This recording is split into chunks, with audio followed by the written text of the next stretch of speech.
Okay, guys, welcome back to another edition of the Go Long Sports Show. Today we're going to be talking about the Super Bowl, and the first question that I'm going to ask for you guys is anybody here surprised at all? Two things. Were you surprised, one, that I was right about it being the Chiefs versus the Eagles, and two, that it's the Chiefs versus the Eagles? The Bengals, they played a good game. I'm really not going to do too much talking about the championship games. I already had my predictions the week before, and the Bengals versus Chiefs, like I said, we're going to be looking down the line. Joe Burrow's replaced Josh Allen as that NFL storyline. That Brady versus Peyton Manning thing is going to be a tug of war in the AFC versus Joe Burrow and Pat Mahomes for the next 10 years to who knows. In the NFC, we still don't know who those two guys are. Jalen Hurts is in the Super Bowl right now, but he has the best team in the NFL, like top to bottom, better roster. And who's like that? Aaron Rodgers is done. Tom Brady just retired today. Might make a video about that. In the NFC, that's a good video. Who's going to be those two young guys in the NFC that's going to kind of really hold it down for them to see the way that one, Pat Mahomes has, and two, the way that looks like Joe Burrow is going to as well. Like, is Lamar Jackson going to go over there? But I digress. Let's get to the Super Bowl. All right, so you got the Eagles. They beat up on the 49ers. I told you guys that game is going to be about who's going to be. The teams are kind of even. Eagles got a little bit better roster, but at the end of the day, injury or not, Brock Purdy was not going to outplay Jalen Hurts and get that team to the Super Bowl. That wasn't going to happen. He did just enough to beat a guy like Dak Prescott, who there's hours of content of me just letting you guys know to believe your eyes with Dak Prescott, that he let you know every time. Where it's like, is he the guy? Can we win a big game with this guy? He'd let you know, like, no, don't, not me. I'm turkey. Here's a turkey dog commercial, whatever he likes to do on his spare time. But okay, so we got the Chiefs versus the Philadelphia Eagles for the Super Bowl. All right, so let's break down this matchup. The Eagles all year were the best team in the NFC, arguably the best team in football. Their defense is very solid. They have a great D line. I read somewhere that their D line has more sacks than any other D line in NFL history. And then they got between Bradbury, Darius Slade, Gardner Johnson, they got playmakers on the secondary linebacking core. I mean, I'm sure they got guys there, but no one really stands out like that. But the two most important things about defense is if you have a stud D-line and stud secondary, really the linebackers can just take whatever's given to them. It's just a cherry on top. You want guys who can get after the quarterback and guys who can cover, one, to reap the benefits of the guys getting after the quarterback, or two, make the guy who has to throw the ball hold on for 1 second longer so that your guys getting after the quarterback can get to him. Okay, so you got Philadelphia, and then one of the best rushing attacks that you could ever hope for with Jalen Hurts. You got Miles Sanders, Gainwell's a decent running back, Boston Scott. You got two very, very good receivers. You got a true number one in A.J. Brown, arguably the best, and then you got the top three, number two on the other side with Devontae Adams. So, like, Devontae Adams, he's arguably the best number two receiver in the NFL. You got the guys like him, Mike Williams, T. Higgins. Who else? He's top three, top four, number two receiver in the NFL. So, Jalen Hurts, and then he's got what's the big white boy tight end they got on offense? Goddard. He's a stud too. So it's like overall they got the best team. They're a better roster. They have more weapons.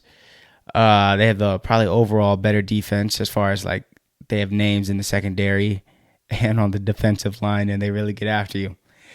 So they're no one's surprised that they're in the Super Bowl at all. Jalen Hurts is a stud. Okay. Now let's get to the Chiefs. The Chiefs, you got Chris Jones. Can't really name too many other names from that D-line. I know the rookie, number 56, he got a weird name, but he really came on this year. I think he might be out of Purdue. Surprised a lot of people. Their secondary, they're good situationally. They can make a stop when they need it, and plus they got that whole thing where you look at any defense who has a great quarterback on the side. If we just give this guy a chance, if we just make that one play, if we just stop them and can get the ball back, we know that our guy is going to get the job done for us. So they got that elevated kind of game slider, the attribute boost. You know, in Madden, now you just give a player the attribute boost. Mahomes kind of gave the whole team attribute boost because they just got so much confidence and trust in him. So a defense, got good defense, a defense who held their own enough to make it to the Super Bowl, and you don't make it to the Super Bowl without a decent defense. That just doesn't happen in the NFL. It's too hard. Offenses are too good. And in the playoffs or on the way something, you guys will get exposed. Like you can't make it to the Super Bowl with a bad defense. It's not happening. There's 3 things where you need nowadays to be able to make it to the Super Bowl. That's for sure. You need a good offensive line, you need a good quarterback, and a good kicker. You got to have a good kicker. You're not going to see a team with a trash kicker in the Super Bowl. Defense, of course, decent defense. They could carry along if you got all those 3 things going for you. Okay, now let's look at their offense. You got arguably, it's at this point, it's the top 2, second best tight end of all time. Arguably the best pass catching tight end. Other receivers, you got Juju, McCole Hardman, Marquez Valdes-Scantling, who came from Green Bay. I think all 2 out of the 3 of those guys got hurt last game, and it really didn't matter, which is going to get to what I'm getting to. You got a healthy enough offensive line.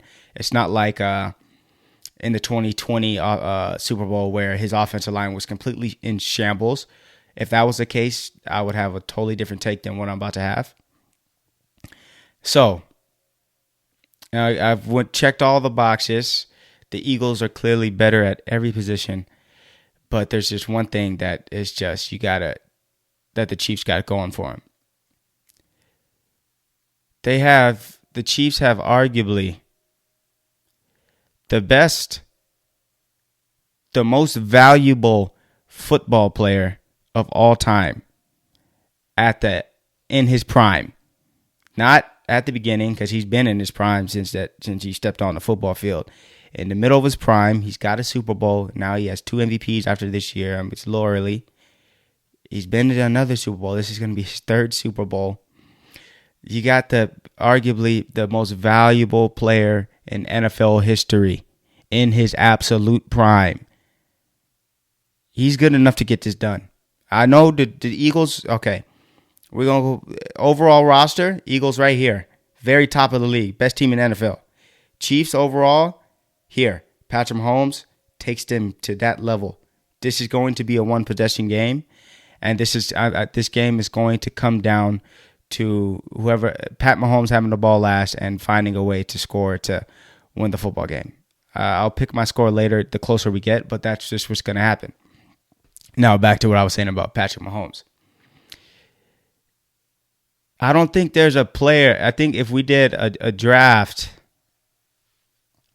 with every single player in the NFL history, and they say the draft, however many picks you need to get 32 teams, Patrick Mahomes might be should be the first player taken in that draft. He just does stuff at the quarterback position that you've never seen before. Like, he gets compared to Michael Jordan a lot, and yeah, it's kind of like that. Because you're just watching a guy who just, no matter what, it never feels like he's out the game.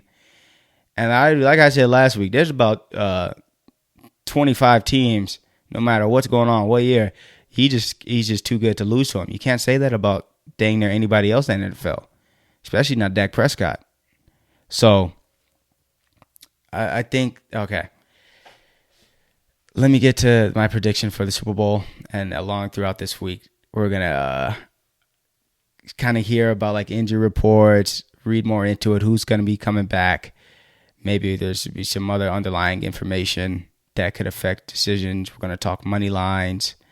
But I'm going with the Chiefs 34, the Philadelphia Eagles 31 for the Super Bowl.